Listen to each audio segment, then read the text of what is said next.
and it could just be about the book. Like, I mean, please maintain that this book doesn't get water damage, egg damage. Exactly. Yeah, I took it off if I had it. But it is nice to have something that kids and parents agree to. And do you get all books back at the end of the year, or are there some that go MIA? Some that go MIA, but I get most of them. Do they have to pay for them? Okay. Yeah. But then, like for us, I don't think the school orders more ones when they come and see. So I'm not exactly sure where that money goes to or whatever. But I typically get most of them. When do you collect books at the end of the year? Their exam, and bring them back to their exam. Okay, because your exam's on the first day of this year, so they'll have the stragglers who forgot will have 3 days to bring it back. Yeah, and then during their exam, I can kind of check them off and hound those who haven't brought them. Closure at the end of the year. What do you do? Like last day activities. What do you? I know that you have something going on at old school, but you got to end it somehow in the classroom yourself. So we in the classroom, since we have to do finals here or exams, it's normally just to send off into exams. I do review activities on the last day that we're together. Sometimes the last one is a little less brain intensive than the others because either they've got at this point participated in them or not. I try to do at least 2 different like quality review activities, that may take a day or may take 2 days. Different ways to review different concepts. And then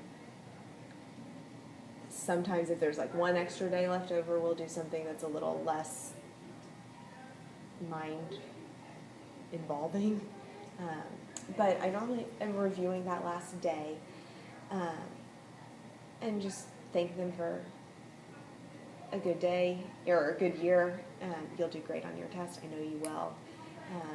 One thing that I like to do is I put up an anonymous survey on Canvas I like that asks for their feedback. Response 50%, 40%? More than 50%.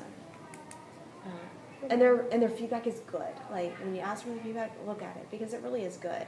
And I explain to them like, tell me the good, the bad, and the ugly. I can take it, but I can't learn and grow unless you're honest with me. Exactly. And so some of it's hard to hear, but that's what it's for. So I was thinking that's the biggest kind of closure activity we do is eliciting their feedback. And they have to do like a little feedback on the exam at the end of it, but that's whatever.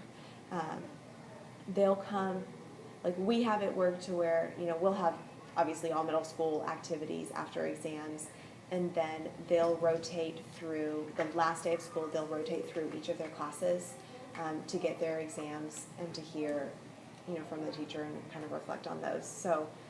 Oh, like going over the test because there's no test corrections at that point. Right.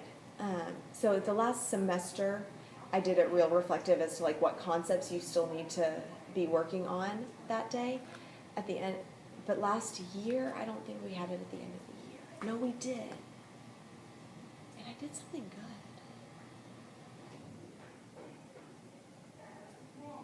Think about what I did. Because I did a little bit of the reflection, and then I had them do an activity that was a nice way to end the year.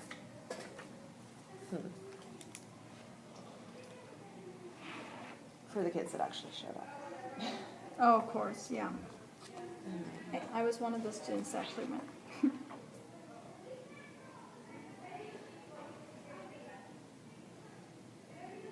I don't think I have any more questions. We do have lunch duty in about a minute. Yeah.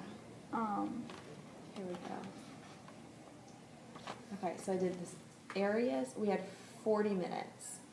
So I just highlighted like the areas of strengths overall that I saw in the exam.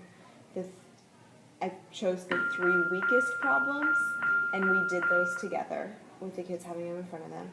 And then I just did a fun rotation activity. I had 2 classes in here at a time, so I had about 40 kids in here. Oh my goodness. So I had to get a little creative.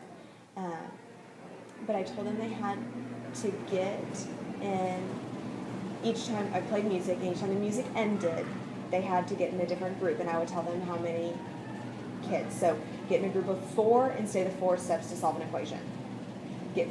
Then music played and they mingled, and then music stopped. Get in a group of 6, and each person share one thing that they learned this year. Give them time, music starts, they mingle. Get in a group of 3 that have the same color t-shirt and share with them the properties of similar figures. Those kind of things. And it was, so some of them were just funny. My favorite activity this year in math, or advice for next year 6th graders, or my favorite math vocabulary word and what it means. And some of them had to do with the material that we had covered. And it worked nicely. And it gave them a fun way that they were still kind of thinking about math, but brought a little closer to the year. Cool. Hope that gave you something. Yeah, I think that's more than I would have ever gotten. So. And it'll go fine. And the first one